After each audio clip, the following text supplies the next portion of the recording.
That is without doubt the goriest, most brutal, bloodiest thing I've ever seen. After travelling the world for over 10 years, this is the most insane thing I've ever seen. It's fair to say that the altitude in Tibet takes no prisoners. I barely slept last night, but knew I had one hell of a day ahead of me. This morning we met the world's fiercest dog, the Tibetan Mastiffs. However, these dogs were the most docile animals I have ever met. A stark contrast to what we'd experienced at the end of my trip.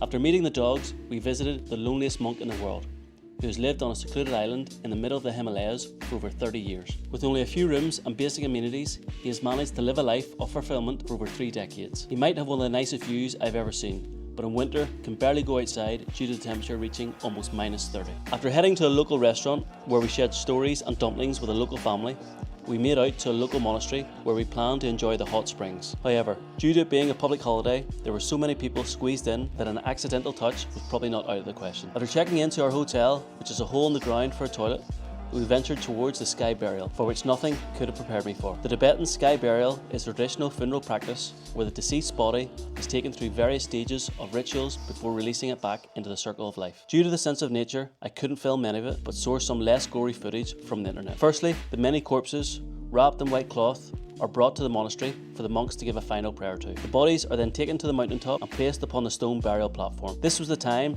that what I was about to witness really hit home, as I watched the flock of around 150 blood-stained vultures surround the platform. My mood completely changed at this moment, and although I now knew, I still couldn't believe what was about to happen. To make matters worse, the vultures became agitated, and I, who was the only tourist amongst 60-odd relatives of the dead, was asked to push the vultures away from the bodies. One of the most intimidating experiences I've had. You don't appreciate the strength and aggression of a vulture until you come face to face with 150 of them. Anyway, the butchers wasted no time in getting to work, cutting up the cloth, revealing the lifeless and often mouldy bodies, and removing them from their clothes. Then came the order to release the vultures, and an incredible stampede ensued. The vultures all ran down to the bodies and began devouring them, all in front of the families of those who were being eaten. This was without doubt the most surreal experience of my life, and I would wonder for whatever will beat it. Travelling is not all about pina coladas and white sandy beaches, but it is experiences like this that open your eyes to other cultures and traditions which might seem strange to us but normal to them. Do you think you could watch a sky burial